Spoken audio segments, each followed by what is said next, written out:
Hello, good afternoon, everyone. Welcome and thank you for coming out to the library today for October's Human Library Program. This is a series that CCPL has been running for about a year now, and today we are welcoming and fortunate to have members from the Aspergers community. This program is called Ask an Aspie. And we will be hearing from individuals who live on that part of the spectrum. Thank you very much for being here. And thank you everyone for sharing your candid stories with us today. I did want to mention that there is a book display pertaining to this subject on the back table. You're more than welcome to check those materials out today, and if you get home and you forgot to, there will be a book list later tonight or tomorrow on our website, and it will be linked to our catalog so you can place holds that way. Past Human Library segments are on our website at ccpl.org, and without further ado, I will turn it over to the panel. Thank you.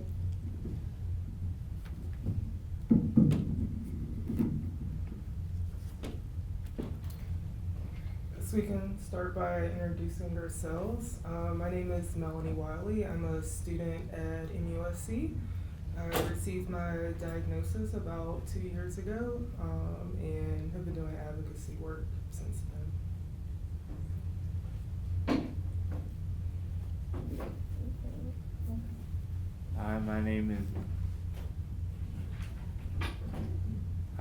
is Emery Alston. I was diagnosed with, having Asperger, with being on the spectrum, just this past year, earlier this year, and I am trying to be, active in the community. In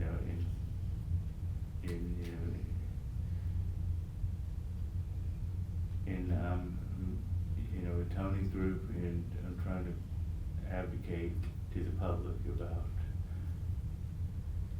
Asperger's.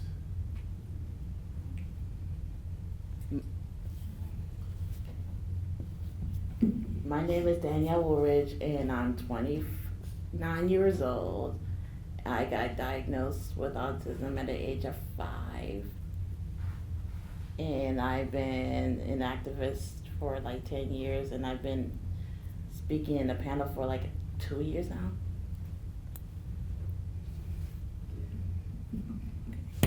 Alright, so my name's Nina Sani.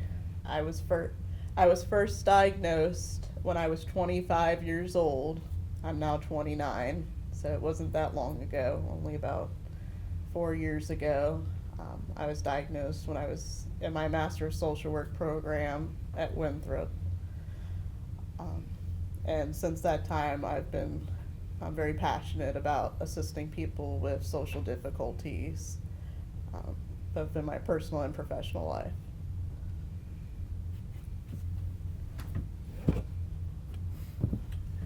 And I'm Paul Hoover. I am 28 years old. I was diagnosed a year and a half ago. I'm a custodian at Hanahan Middle. I also deliver flowers on Saturday, and it's helped me come a long way with better understanding people, and I try and spread awareness about this as well. But that's it for me. All right, thank you very much for introducing yourselves. I'm just gonna kind of throw questions out there, and anyone is certainly welcome to answer. More than one panelist can answer the same question, and this really will work kind of more like a conversation. So, what do you wish that people knew more about autism? I can start off with this. I wish people would better appreciate the fact that it's called being on the spectrum for a reason. I mean, just because I work at a middle school and deliver flowers on Saturday, I still have difficulties with reading social situations, and I have to tell myself what I should say or what I shouldn't say, I also go to AA. I've been sober now for 2 years, and that's helped me a lot with social situations, but it's also a reminder that, you know, it's a spectrum for a reason. Everyone's different on it. I think there's a bit of a bias with that, and people should be more aware of it. That's just been my experience, but I think people judge it too much on appearances. Yeah, and I guess I'll add that I really like people to know and understand whatever their background may be in the autism community, that there's still a lot left still to understand, even if you're a medical student, even if you're a psychiatrist or a parent with someone with autism. Everyone's experience is different, and I wouldn't think of, I like thinking of it like as the spectrum, as he said, and not really high functioning, low functioning. It's we can have really good skills in one area and really struggle. There's a lot of areas that are that I struggle in. So, you know, thinking of Asperger's as higher functioning really does a disservice, I think, like to the community, because we're all working to improve in different areas. Can you give some examples of that? Mm-hmm. Like how that would look? Yeah. To think. So, thinking of a simple thing. So this something that a lot of students might do in school is just kind of preparing for an interview or a resume. And for me, kind of that process at the end might look the same.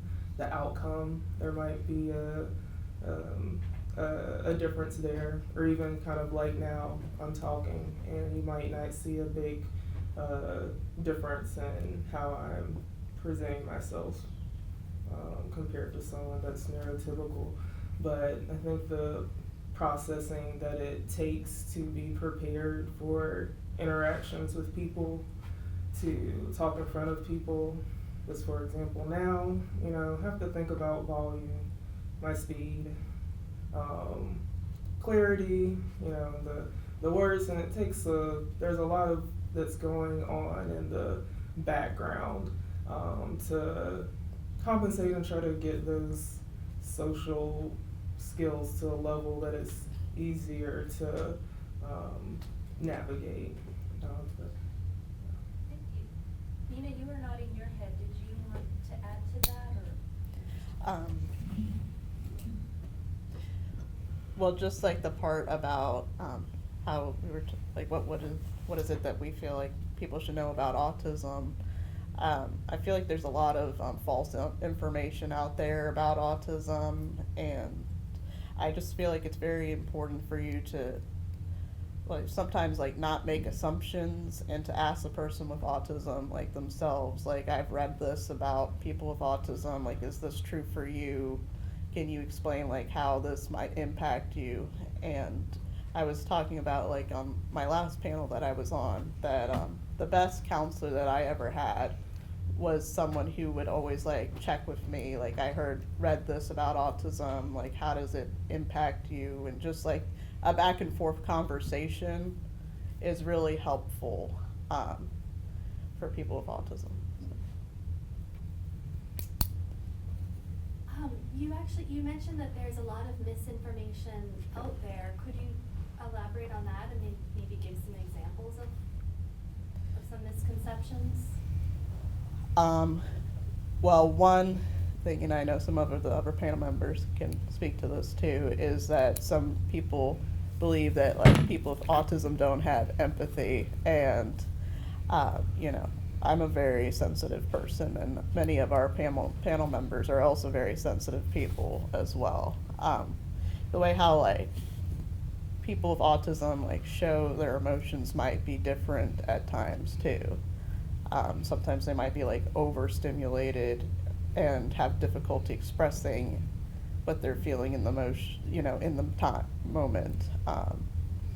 So like if I'm like really stressed, like I might not be able to tell people, what I'm thinking or feeling, for example. Yeah, and I'll just reiterate kind of the empathy, even at the medical level. I've had, when I've disclosed to clinicians, still ask that question, even as they're still not really sure, because they might not perceive us being empathetic in the way that they expect. Yes. So, and I welcome those questions because it helps with the dialogue, but it still shows that even if you've worked with a population, if you haven't really talked to them kind of like we're doing now in an Yes. open way, there's still kind of misconceptions that you have. And it's good to ask. And just as very sensitive, not all of us are, sensitive to. It's still a spectrum. But perceiving emotions and we have a large range. I guess some of us have like friends. Like I have like a couple of close friends. I know people online that are married with kids, and I know some people that have autistic kids, and that part of those moms or dads that's on the spectrum, that kids on the spectrum, is not really heard about. And I personally don't have kids, but there's some people out there that don't have that kind of support at all. And I know there's some people that are married, dealing with somebody that's on the spectrum, and I would like to get married, and my thought process is like, how's this spouse of mine is going to treat me, or if I want to marry an autistic person, how are both of us going to handle each other with our senses and stuff like that. And that information is basically not in the books. It's mostly in blogs and from our own experiences, so it's not really heard about too much. And like I said, with the empathy thing, we are really empathetic people. We're not like, oh, we don't want to make no friends. Some of us do want to make friends, but it's like we don't know how, because there's some people out there like, we want to be friends with you, and they just give you mixed signals like, we want to be friends with you, but you come across as like, okay, let's do A, B, C, D, E, F, G, and they just don't answer you, and we feel lost. So it's like, yes, we do want communication, yes, we do all that, but sometimes people overcompensate, like, oh, we want this too, and we don't want it. But it's difficult sometimes having certain people that give you those kind of information, and they just come across and just don't know how to talk to us. And kind of just to add to that, look, we are a different, subpopulation, but we still have obviously a lot of things in common with neurotypicals, and just would like people to think of our population very open-mindedly and not try to kind of put what you think of someone with autism or Asperger's in a box of what you maybe see on TV or in the movies, or maybe the children that you've worked with as a teacher, that we have lots of a different representation of people here. So we do get married, have kids, and some don't, just like neurotypicals. So just to keep an open-minded of the possibilities of what we're capable of. I was actually going to just mention to you, you may be interested, there is one of the books on the back table is about having a significant other with Asperger's, so that may be of something interesting. I can show you after. I don't remember the name of the title, but I can show it to you. So could y'all talk about maybe some of the advantages then to being on the spectrum, advantages that maybe neurotypical folks do not I think I can elaborate on that somewhat. I think for me, like, I saw the movie Joker last night with my mom, and I've been quite obsessed with that movie for a while. So with the way I am with my autism is I can obsess on details, and so I know more about the movie than other people do. Like, I'm still thinking about the movie. I'm gonna go see it again tonight with some other people. So I think that is the advantage I have, is that I will obsess over details and I will know as much as I can so I can carry on a conversation about it. That's been my experience, but I also have to try and keep it to a minimum, because if there's one thing I learned, not everyone is going to share my interest in the movie, so I have to be mindful of that, and if anything, keep the chatter to my head. But that's been my experience with it. I can tend to master it and know quite a bit about it. But I do have to be mindful that others aren't as into it as I am, so it's a matter of give and take, but that's my experience with that. And another advantage that, you know, a lot of people on the spectrum have is, you know, like me, I have a really good, you know, for instance, me, I have a really good memory. You know, I can remember, you know, stuff that happened, you know, going way back to my childhood, and you know, of course some of it, I mean, and it, like, some of it's pretty vivid, and some of it isn't, but you know, but that is what they're known to have is a good, a long-term memory. Remember, you have great knowledge and memory of dates too, and historical events. So Yeah. you're the guy people go to when they need to know when something happened in history. And people do find that intriguing, Yeah. very intriguing. I think mine is that I like to be on work on time, so being routinely a type of person, like I want to be at a certain place at a certain time. I don't like to be in situations late. If I do be in situations late, I just start to feel uncomfortable or easy, or so I'm naturally just routine oriented, so I have that advantage. So if somebody told me, like, we have something that's coming up, you know, normally I will remember it. But the other advantage I have is I kind of find out is my sense of humor. That, I mean, my sense of humor is not like the best, but I did not realize I have a sense of humor that's like really different from other people. So it's like, oh my gosh, it's just my words are like come across as humorous to some people, and I'm like, oh, I can take that to advantage if I needed to. So I heard you say you're very dependable. Like, we know if you say you're going to be somewhere and do something, you'll be there on time and you're going to do what you say. Yes. And then that your humor is different, and so people like the fact that it's unusual.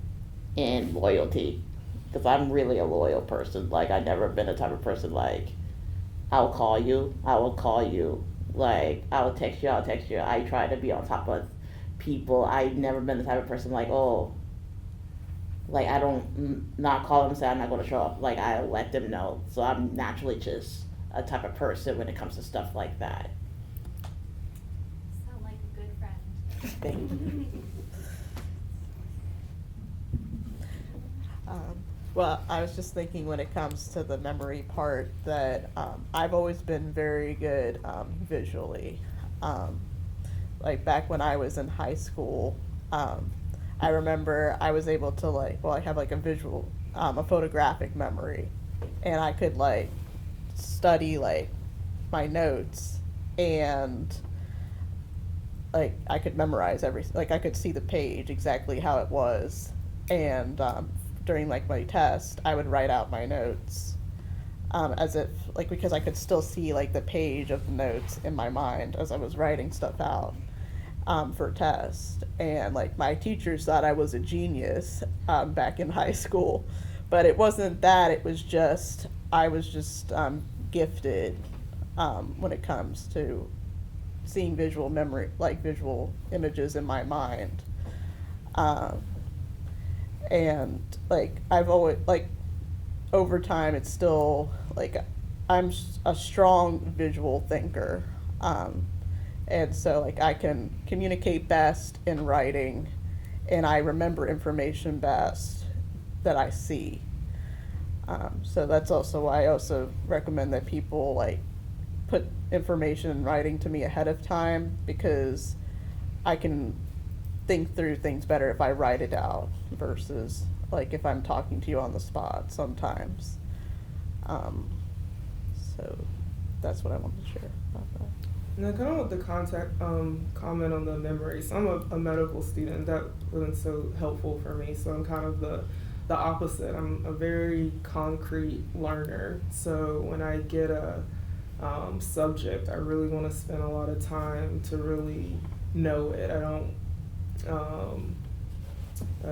memorize it per se, and the process just takes a long time. And for medical school, there's a large volume of information, so there's a lot of challenges into how do I learn this, so that I can do well in the exam, but also so that I can understand it in my own way. And so, and for like research, that's really helpful for me because it is hands-on.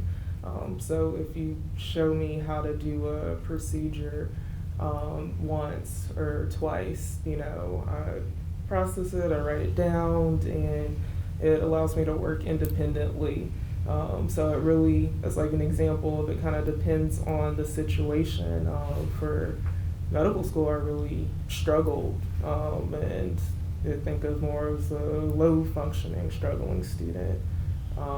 For graduate school research, it's a different skill set, and that I excel at. And I've thought it's interesting when people or neurotypicals kind of look at that. I've been questioned a lot of, why don't you do just what's naturally easier?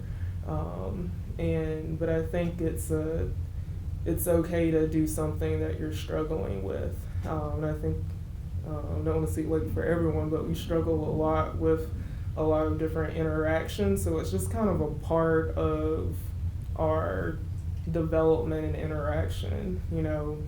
Medical school is hard. I struggled a lot, but I've kind of been struggling more or less in some area along the way. So it's good to have confidence that even though I'm struggling with a situation or a conversation, that it's something that I can work at and eventually get better at.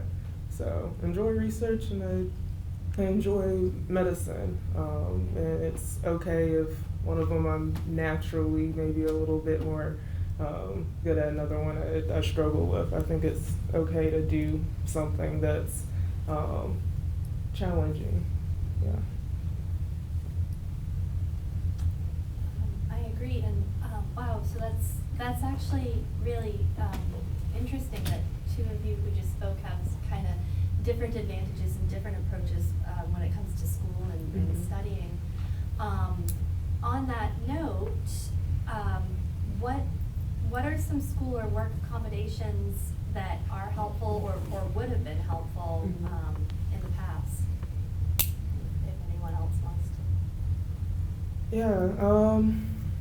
So I've learned that getting accommodations at any level, from like pre-K to graduate school for people on the spectrum, can be very challenging. So unlike a lot of other disorders, there's kind of like a gold standard test that we have to take to see if we have autism or not. And again, this is a spectrum, but based on this test, you kind of pass it, get your diagnosis, and then services are available to you.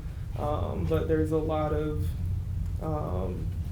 people that are on the spectrum, but may not be able to get those services, specifically women. A lot of the research was done in men, so a lot of us fall through the cracks. Like for me, I didn't start getting assistance until medical school, and so before then it would have been helpful because I didn't realize why I was struggling. At least now in medical school, I know what's my strengths and my weaknesses, so I can better approach and be, the best student I can be. But before, I just thought, well, and if my professors ask me, well, maybe I shouldn't do this, or maybe I don't really understand it, when that's not what was going on. So sometimes more time to process the information in a way that allows us to fully show what we know. Because just as the process takes longer to get to the answer, I think it's still very valuable to give us a chance to get it in that way and not kind of make us do it the same way that everyone else does. But it can be very difficult to get accommodations at different levels. It's a challenge in the community. I want to speak some about my experience too in trying to get accommodations. Like, I remember, when I was, at Winthrop trying to get accommodations for like my field placement, and there would be times I would spend up to like 3 hours with the director of disability services trying to work with her on trying to get appropriate accommodations for my field placement. I mean, it was very challenging. And that was more than once that I met with her for 3 hours. And I still didn't necessarily get the help that I needed either. And then, as far as accommodations that I requested during my classes, which weren't always given to me, I asked to have case studies given to me ahead of time. Sometimes teachers will want you to, they'll give you a case study right there in class, and I'm a very visual person, and so it's helpful for me, and it also takes me longer to process information sometimes. So instead of asking me on the spot, what is your immediate reaction to this case study, it's helpful for me to see this information ahead of time.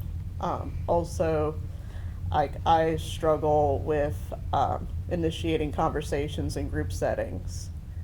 So wherever I am, whether it's at school or at work, an accommodation that I have requested is for people to prompt me during group settings, because it's easier if someone asks me, hey, Nina, what are your thoughts, versus me trying to figure out when I can jump in. It's something that I struggle with all the time.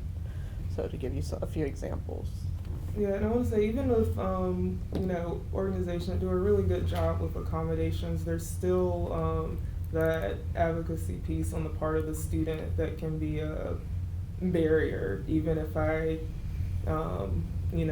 have accommodations and have the support there, I still have to sit in front of a professor and say, I need help. And that doesn't mean I'm not a good student, or I'm not asking for special favors. It's just it can be a very uncomfortable situation to still want to come off as more than capable of a student, but at the same time ask for help and decide how much you want to disclose. I mean, we're very open and dialogue now with the community, but that's very rare. Most of us and people with disabilities, it's uncomfortable, or you don't want your boss to know, or your friends, or what are they going to think about me, and so it's even if the perfect situation, it's can still be very challenging to use the services that are there. So I think kind of that's where the advocacy work comes in, and we do have a student group at MUSC that I helped co-founded to kind of get at that, because we have students with disabilities, but just kind of navigating how do we interact with the administration, or what's okay for me to ask for, what are my options. These are a lot of things that I had to kind of figure out, and it can take a lot of time away from whatever you want to do, whether it's your job that you're at. That's a lot of time that it takes to just figure out a system that works so you can get your job done.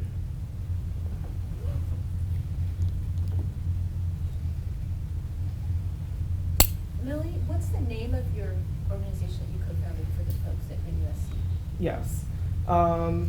See, our group, I always rename it, for Alliance for Disability Advocacy. So we're a group of student allies with and without disabilities. And our goals is to, I think people are aware that, we exist, but just kind of having the dialogue open, because it can be very isolating at your job or wherever you're at if you think you're the only one, and there's really no way to find other people on the spectrum or something unless you kind of introduce yourself and kind of open up that dialogue. So far I think it's been really helpful to meet other students that are interested in learning more, and help them to be more, I think of this cultural competency, be more competent to interact, hopefully, with patients. So I'd rather them ask me about, so do you have empathy, than to have a patient in front of them and have that question still. So, yeah. So another theme I just heard that just came up is whether or not to disclose and how much information to share with people. Can you guys talk a little bit about that experience for yourselves, so that the audience can have more of an idea of what are the thoughts that go through your mind, like the pros and cons, what could happen if you disclose to, what are your thoughts about that? Me disclosing people, to the point now I have to trust somebody for me to disclose. But I have in the past, at times, disclosing people, I wish people would give me the sum of something like, oh, you don't look like you're autistic, or some kind of negative thing. But most of the time I just get, oh, I'm sorry, or they don't really seem interested in it. Or when I was in school, they did explain about it, but nobody didn't ask me questions about it. So it's they didn't really care to understand about it. So it kind of hurts more that they don't really care to understand it from me. So when I do disclose it, I only now have to have that trust in me. But with work, I do disclose, they know, but with my coworkers, I don't really mention about it that much. But with natural people, I just say, oh, I just awkwardly talk differently, or I just don't give up eye contact. So I just word it in a way just to not make it seem like I'm autistic. I just say, oh, I'm just awkward, or I'm just weird, or this and that. So it just depends on the situation for me.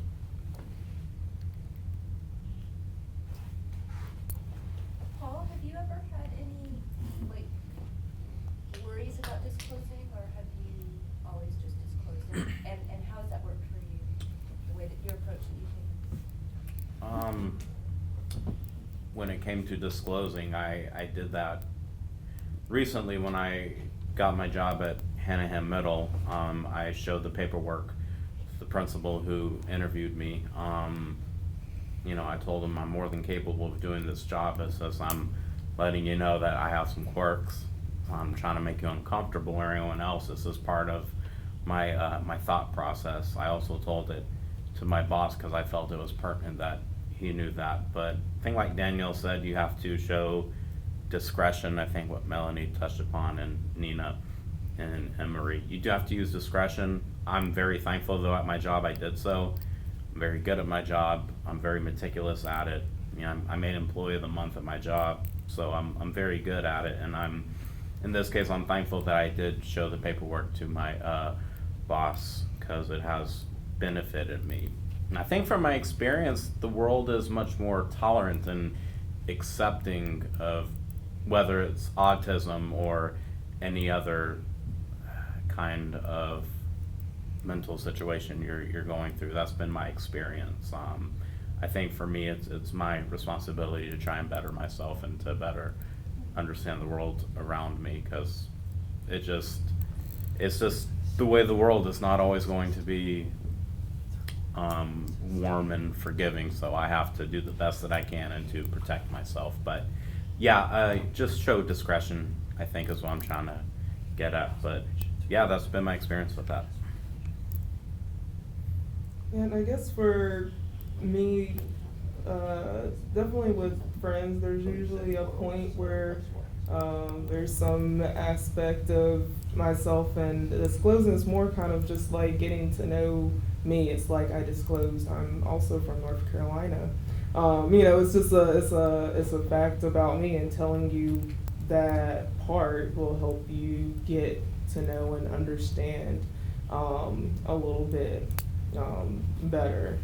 But just kind of doing a whole disclosure with no other information, kind of the reaction you get is very mixed, and sometimes it does feel hurtful, as kind of Danielle was saying.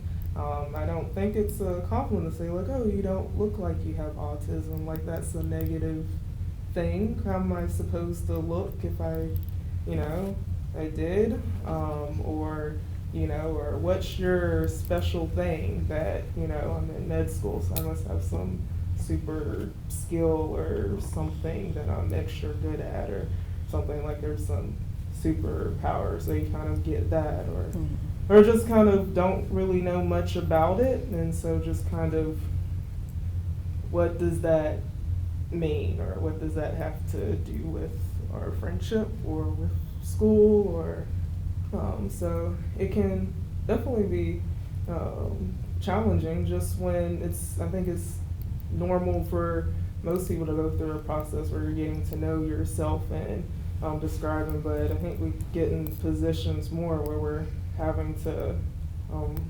explain, or almost feels like defend yourself. Or I think there's a lot of people just don't really believe that, especially clinicians, like, you look neurotypical, you're fine. And I'm like, yes, of course I'm fine. Like, it's not something wrong with me. And just being comfortable now with, I kind of call it unmasking, and being comfortable with myself, and not feeling like I have to mask as much to make other people feel comfortable, because that can be very stressful for us to constantly try to appear maybe more neurotypical, to make things easier. Can I ask a question? Please do. Actually, yes, if we want, maybe we could open the room up now to questions from the audience. Yes. Does anybody over here realize that there's a new law, autism law, that was just passed, and it's now law as of Monday, Autism Cares, and Congress has allocated $2 billion, $1.8 billion for researching autism and then treating it, diagnosis and treating it. Mm-hmm. And the thing is this just a whole bunch of money that's been set aside for people that don't have autism? Or do people who have autism actually involved in figuring out, how the money should be allocated to better treat everybody? I'm not familiar with the bill that you referenced, but I have done research in autism in graduate school, and there's a lot of controversy on kind of how the community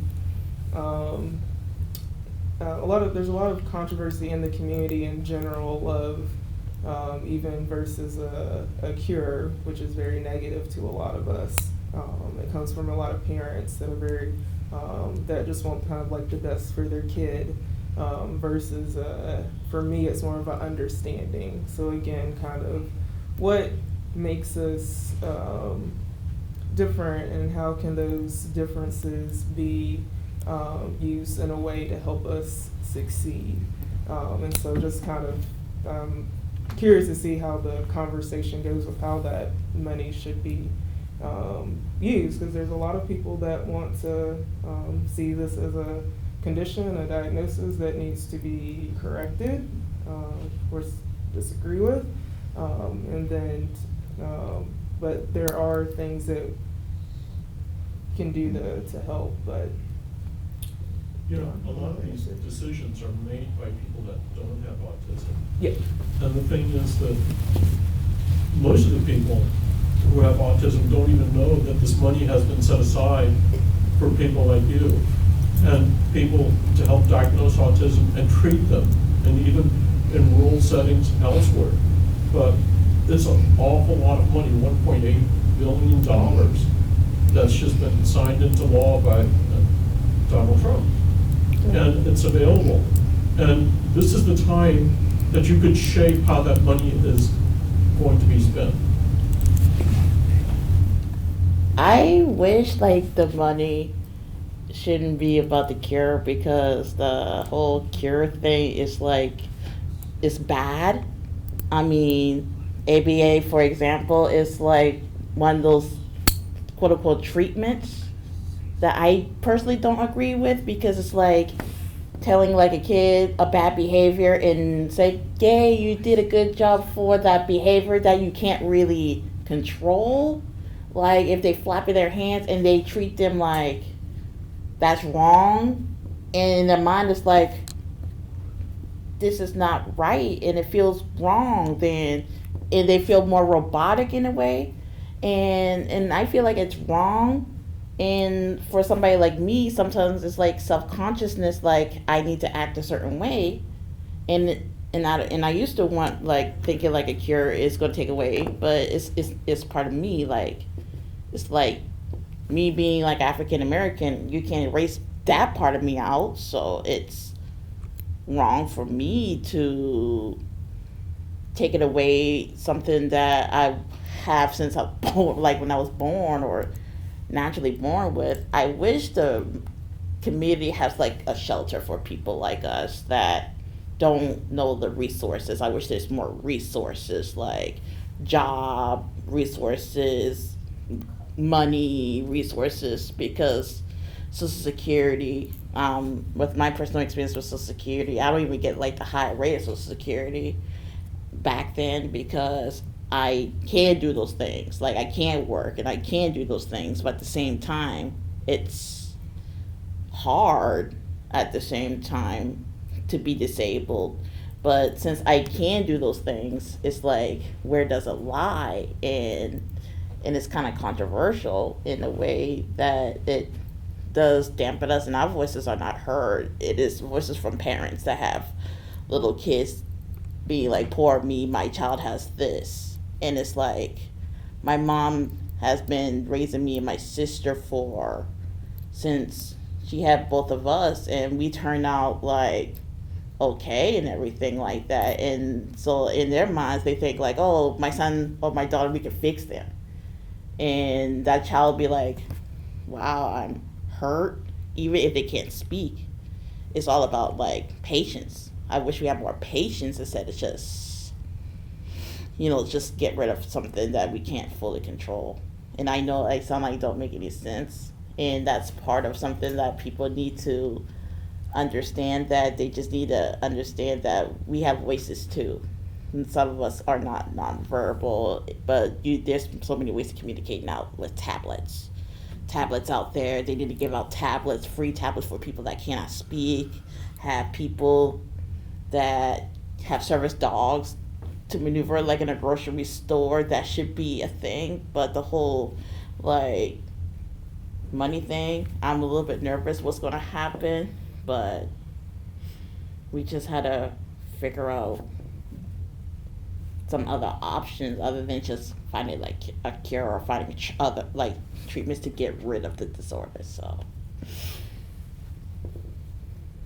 Would it be helpful to implement something like a student mentor or a peer mentor advocacy program within schools, colleges, workplaces, so that you have somebody as a buffer for really anxiety-producing situations that maybe you can lean on and help you either for class, through a question that you have, or a work environment?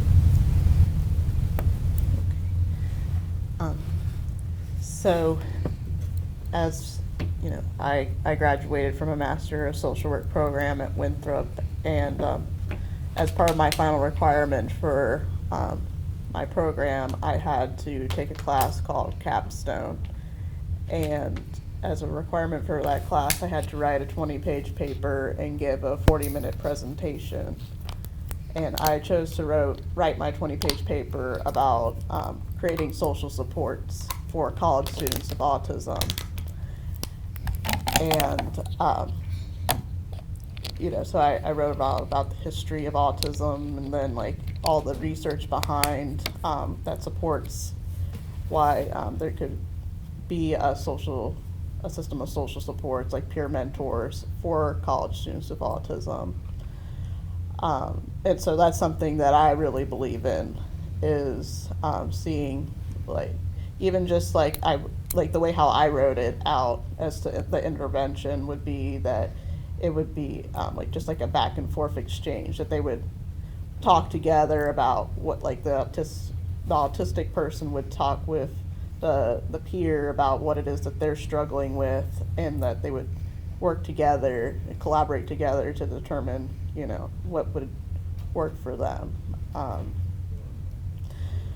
So, you know, because they're all adults at this point. But yeah, I really strong, like at any age, like from like in childhood, or even like in middle school, I feel like I would have benefited from a peer mentor to help me learn how to like navigate initiating conversations with people, even up through high school and college. So like that's a big part of like what caused me to want to write that paper, and I still am passionate about that idea of seeing social supports being put in place for anyone. So those are my thoughts.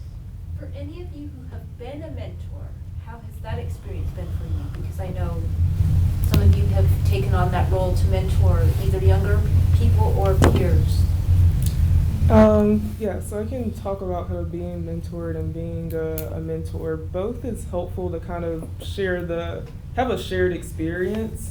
It's a lot of times if when you're going through a situation, you feel like you're the only one, and having a mentor to look and tell you like, no, I'm here now, but when I was where you're at, I had to go through these steps and I can help you. And now being in medical school now, it's equally as helpful for me and for I think mentees to help them with that process too. It helps me know that what I struggled through was worth it, and also for them, to give them hope. Because when I think of diversity, you know, disabilities is always included in that, but there's not, I never see a effective way to implement that. All I know is that I'm not supposed to be excluded because I have a disability, but there's not a lot of things in place to make it easy for us to advance in whatever way we want to. By having mentors, as a African American female, I can look and say, oh, I want to be a child psychiatrist, and I see an African American child psychiatrist, and I can message them, and you know, so we have a shared experience. But it's harder with a disability. You just assume we're not there, or we're where are they? And it's harder to reach out.